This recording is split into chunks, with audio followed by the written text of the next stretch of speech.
Well, thank you all. Thank you, Mushin. Thank you, Antetsu. It's great to be back and practicing. I've been appreciating the formation of yet another Zen temple, Zen place of Zen practice with your center in Corvallis. As Mushin said, I'm a lay Zen teacher with Zen Community of Oregon, and I've been practicing Zen for about 16 years. Uh, and sat many sesshin at Great Vows and Monastery, many with Mushin, and was part of our own effort into vision and found Heart of Wisdom in Portland. So I know so much of what it's like to do the kind of endeavor that you've been involved in.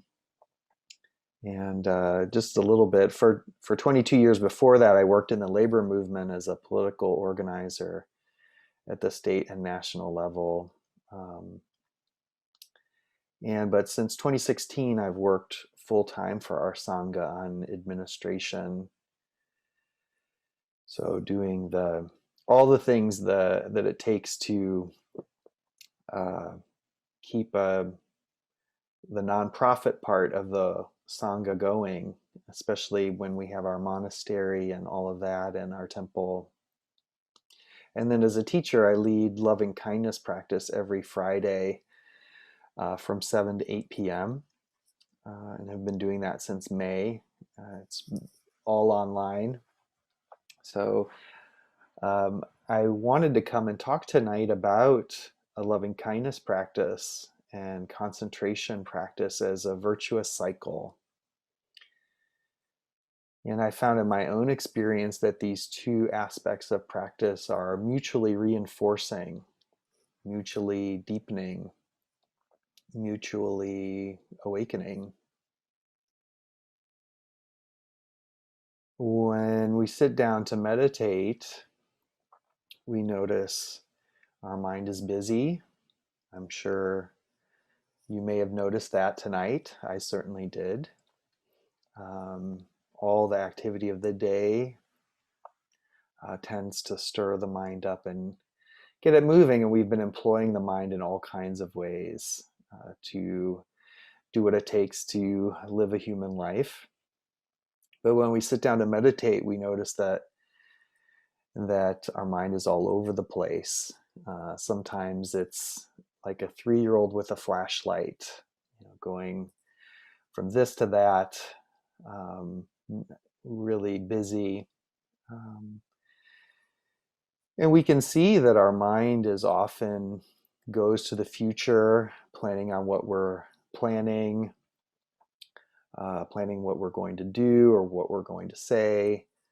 Um, Thought forms about the future that lead to anxiety and worry about a future that doesn't yet exist, or the past, for example, ruminating on memories. I shouldn't have done that. I shouldn't have said that. They shouldn't have done that. They shouldn't have said that. Or fantasy, imagined situations, imagining conversations. Um, if I were there, this is what I would have said. Or if I were in charge, here's what would happen. Um, and we get pulled around by these habits of mind. And there's nothing wrong with, of course, planning. Thinking about the future and planning. It's really important. We wouldn't be able to form a Zen temple or uh, raise a family or go to work if we didn't think about the future. And thinking about the past is helpful for learning and reflecting on our experience. And imagined futures or imagination is, of course, the ground of creativity. All these things are fine. The challenge is that when we get pulled around by these habits of mind and are really not in a position to make a decision about it, when we're pulled around by habits of reactivity, um, when we're not able to turn off planning, when we're not able to turn off anxiety or worry, thinking about the future, a future that doesn't exist. And this causes us stress, stresses us out, um, and can lead to feelings of our life as being unsatisfactory. The Buddha talked about unsatisfactoriness, the sense that something is off. So we come to meditate, and we all came to meditate tonight. And one of the first things that happens is that we learn to practice some kind of concentration. One of the important features of meditation is concentration. It's one of the aspects of the beautiful aspects of the mind, just like we have the ability to imagine and visualize and think about past and future. One of the important features that we develop in meditation is the power of the mind to concentrate. And with concentration, we work to be able to direct the mind to put it where we want, when we want, for as long as we want, to be able to hold the mind. And in our practices, by bringing the mind back over and over again to the present moment where our life actually is, eventually the mind calms down. And what we do is that one of the reasons why it calms down is that we turn away from the cycle of believing every thought or chasing or elaborating on thoughts to simply observing our present moment experience, where our life actually is. And by doing that, by turning away from just being pulled around by thoughts and habits of reactivity, can lead to disidentifying with our thoughts. We see that our life is more than what we think about. Our life is more about our ideas or opinions. That we are able to put the thinking mind, not that we're trying to get rid of it or that it's a problem, but that we can expand our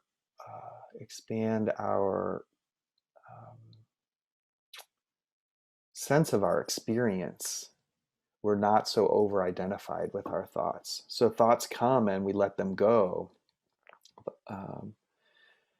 And so it's this practice of non-reactivity. Thoughts arise, itches arise, aches arise, pain arises,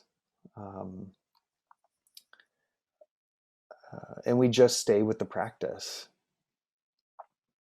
So that's why we really emphasize sitting still, that sitting still, alert yet relaxed, in a way that's alert yet relaxed, is the practice of cultivating this non-reactivity, and the lack of reactivity helps to settle the mind. It's not that we don't have a response, that we don't notice, but that we notice and are not pulled away. So we practice this. And if we are pulled away, we simply return to our practice, whatever we set as our object of concentration. So with concentration practices, we over and over again return to the direct experience of the body. So oftentimes one of the things that's really hard to shake is this idea that meditation is really something that we're doing to our mind, that it's a mental thing. And part of it is because we notice that our mind causes us so many problems when it's untrained. But the practice of meditation is really a practice of the body. Concentration practices is over and over again returning to the direct experience of the body. And why is that? Well, the body is in the present moment. So if we want to return to the present moment, as opposed to being lost in thought or rumination or conversations with people who aren't around, or who we'll see next week, or The body is the present moment. So the body, so we return to the direct experience of the felt sense of the body. And the body is really excellent in this way because the body can't be in the past. Although the body, there was some body in the past, and the body can't be in the future. Although we hope it will still be there in a little while. The body can only be in the present moment, right here and right now. And our experience of the body is in its sensations. And of course, there's many different kinds of ways to practice with the body, concentrating. So, and there may be, there's the practicing of following the breath, counting the breath, feeling the breath, um, scanning through the body scans, um, increasing intensity and relaxing our concentration, counting the breaths, um, counting the parts of the breath. All of these are skillful means to bring us back to whatever the object of meditation is. And there are, of course, other things that we can concentrate on that aren't the breath, or there's sound, there's visual meditations, a candle flame, a disc on the ground. In the Pali Canon, there's talk of the Theravadan monks would carry what was called a kasina, which is a disc, and you would just put it on the ground and direct your attention. And when you noticed you weren't couldn't see it anymore, you would see that your mind had wandered. So, and that's the important thing is about this is that the mind will, of course, move away. The mind thinks and generates thought, and that's not a problem. um, Noticing that we've become distracted in whatever way and returning, that is the practice. That is the practice of mindfulness, of developing concentration. And of course, with the body, that's just one of the beginning uh, ways of developing mindfulness and concentration. There are other ways, as we develop that. That's the first of the four foundations of mindfulness, and which also include other more subtle aspects like the tone of the body, the feeling tone of the body. Is our experience somewhat positive or negative or neutral? Mindfulness of thoughts and concepts, and so we're able to meditate on the content of the mind as an object. And that's different than just sort of generating thoughts and thinking. So why are we doing all this? Why are we concentrating? Why are we concentrating? Is this just to calm down? Um, and a lot of times we come to practice because we're stressed out and we want to calm down. And and it feels good to calm down, have your mind calm down, and that's not a problem. And being more calm and less reactive, that is all good. But in Zen, we don't just teach a technique of calm. Um, it's an important part of it, but that's not calmness. Can become a trap, especially after you've been meditating for a while and are able to concentrate. We can mistake the calmness for our goal. That's the goal, or that's now I've arrived because my mind is calmed down. And there can become a subtle attachment to calmness. Um, and so, especially people who've been meditating for a long time um, can become one of the warnings is a trap from the ancient ancestors is becoming too attached to quietude and calmness. And so one of the things in Zen is that there is this engagement in the world. It's one of the reasons why we emphasize being engaged in the world and not just kind of creating a nest of comfort and calmness with our mind. The other thing about concentration is that it alone is not liberating. So again, we're not teaching just a technique of calmness. It's not awakening. There's the insight aspect. Um, in Zen, the point is to see the truth of our life. I mean, that's one way to put it. Not just calm down. It's what is this life about? And when our mind is calmed down, we can actually look at the mind and how it operates and get insight about what is the nature of the mind. Who am I? Who am I without my thoughts and opinions? Who am I without this? And when anxiety calms down, what's left? Um, we can see this more clearly and awaken to what is our true nature. And so calmness is a very important part of that. Concentration is a very important part of laying the foundation for that. And yet there's still more to see, which is wonderful. So, but what about loving kindness? So, for those of you who've been, um, well, just for those of you who've been practicing for a while, you may have been practicing loving kindness. It may be new to some. It's always wonderful to reflect on metta, loving kindness. Metta is one of the four immeasurables, along with sympathetic joy, compassion, and equanimity.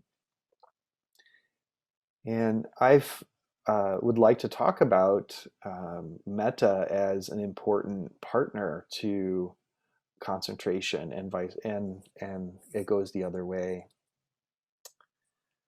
So metta is the quality of the heart. It's a quality of the heart, mind, quality of the mind too.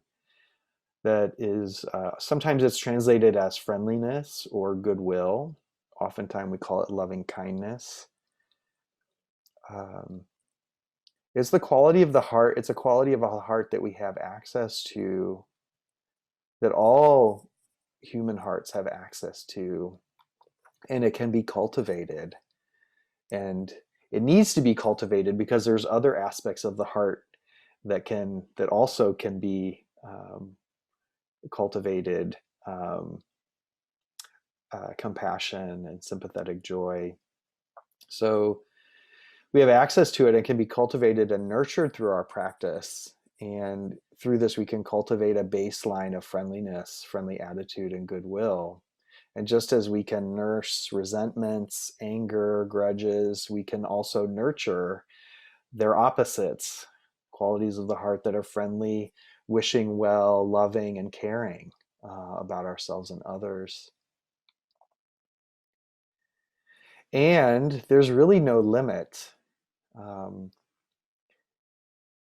it's considered one of the four immeasurables, so there's not we we can't run out as much as we may not be able to see that, but through initially, but through our practice, we really can see that there's no limit to loving kindness, to metta. And the Buddha points to this in the Metta Sutta, that the wish of loving kindness is, may all beings be at ease.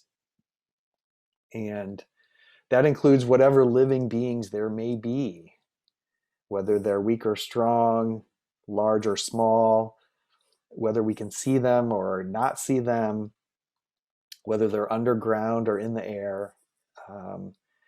Really radiating kindness over the entire world. That is what can be cultivated. That's where this is headed. And that this attitude isn't just friendliness. So it's helpful to think of loving kindness in terms of friendliness, because especially when we begin to practice it, one of the things that people say sometimes is, well, I don't feel very loving. I don't feel very loving when I do the practice. Well, it's not a one note kind of thing. That's why it's helpful to have to think about it in terms of friendliness or good wishing goodwill, because there's a kind of a deepening that can happen, and we may not feel certain way towards certain beings, especially in the beginning of our practice. But what the Buddha points to is that we have the capacity. It says he says, even as a mother protects with her life her only child, even as a mother, just like a mother protects with her life her only child, so with a boundless heart should one cherish all living beings. So this is what the Buddha is pointing to. And we can also, so with a boundless heart should one cherish all living being. That's a little bit of a challenge. But another way that we can look at this is, so with a boundless heart can one cherish all living beings. This is what the heart is capable of. So whether they're people we disagree with or who cause harm, what about them? Even them. And in this way, the parental analogy could be apt as well. You know, a mother doesn't agree with everything that her children does. And also, a parent sets limits with their children. It's not about indulging. In fact, if a parent doesn't set limits with children, it's not good for the parent and it's not good for the child. So it's not about um, being of a kind of immature kind of affection. So even those that we disagree with, we can say, you know what, that's what you're doing is not okay. And can we do that from a place of love as opposed to a place of reactivity and opposition? So, and with that's why the wisdom aspects are also important for us to develop. So this virtuous cycle of the two of these aspects of concentration and loving kindness. So a virtuous cycle is, a definition is, it's a chain of events in which one desirable occurrence leads to another, which further promotes the first occurrence, and so on, resulting in a continuous process of improvement. That's a very very sort of economic kind of definition, but I think you can see how mutually reinforcing process can happen. And that's what we're looking at. So how does concentration help our metta practice, help our development of the heart? Well, here are a few ways. One is allowing just the mind to calm down so that we can actually do the practice without being carried away in the story, without being carried away. One of the ways that we do the practice is by bringing to mind people that we care about, and or people that are neutral or people that are difficult, or ourselves. And by being concentrated, we're actually able to hold ourselves in the practice versus being carried away in the story. We can hold off distraction. We can notice what's going on in our experience, whether there's ill will or resistance. So we can actually do the meditation when we're concentrated. In my own experience, I found that once I had a base level of concentration, I was actually able to engage in loving kindness practice in a much deeper way, and notice what was going on and attend to what was going on with the heart, and notice, oh, when I do this certain practice, um, is the heart closed? Is it open? Is it in between? And really being able to attend to the experience. So, and how does metta practice help our concentration practice? Well, the Buddha said that it's one of the 11 advantages to metta, and one of that there are 11 advantages to metta, and one of them is, quote, the mind is easily concentrated. So the mind can actually settle down. We're able to actually cultivate concentration when the mind has a base level of loving kindness. And of course, remember why we're doing concentration is so that we can so that we can calm the mind down, and in order to cultivate insight, um, among others. There's not just one answer to that. But so I'd like to, Aya Kema is a Theravadan teacher, and I'd just like to read something briefly from her, how she talks about this. One mind is quickly concentrated is another of the 11 benefits of loving kindness. Ayakema was a 20th century a Theravadan uh, bhikkhuni nun who grew up in, who lived a very exciting lay life and was a mother and traveled all over the world and then eventually became a Buddhist nun. She says, one mind is quickly concentrated is another one of the 11 benefits of loving kindness. That's the reason for starting every meditation session with loving thoughts for yourself. The mind cannot concentrate without the three foundations of generosity, moral conduct, and loving kindness. So, giving moral conduct, she means just being ethical. Like if we're living really unethically, like stealing or lying, or it's very hard to it's very hard to establish any kind of meditation practice because our life is in turmoil. The mind cannot concentrate without the three foundations of generosity, moral conduct, and loving kindness. There are three pillars of meditation which support meditation practice. These are the three pillars: generosity, ethics, and metta. Metta is a feeling in one's heart. A metta as a feeling in one's heart is an absolute essential for concentration because it creates peace and calmness in the mind. If that's lacking, more metta meditation at the beginning of each session may be helpful in order to cultivate lovingness within yourself. So for Ayakema, her teaching is actually to establish loving kindness from the beginning as a way to enter into meditation.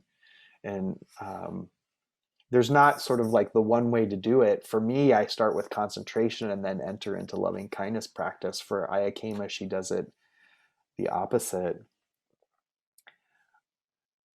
She says, the concentration that everyone would like to reach in meditation is truly dependent on lovingness in the heart. It is also dependent upon practice, meaning concentration practice. If the concentration practice is lacking, loving kindness can take its place in making concentration happen. So I'll just give one example. And that's in our ability to work with the inner critic. These are the voices or habits of mind that can really derail our practice. And if we have a habit of self-criticism, the mind continues to get stirred up and distracted. So the more the mind is concentrated, we expand our awareness of our experience. So thoughts are happening, but we are also aware of the body, sound, feelings, etc. We aren't so over-identified with our thinking. We can disidentify with our thoughts. I am not my thoughts. We can see them for what they are: temporary, weightless, shapeless, come and go, and step back from them. As we're less identified with our thoughts, we can see them as the habit patterns of thought they are, and even say, I see you, inner critic. We have choice, and we can choose to regard this with kindness rather than judgment. If nothing else, we're concentrated enough to do the practice. When we do loving kindness, we establish a baseline of friendliness, of kindness towards ourselves, and regard our experience with friendliness. We can regard our body with kindness instead of thinking it's a problem.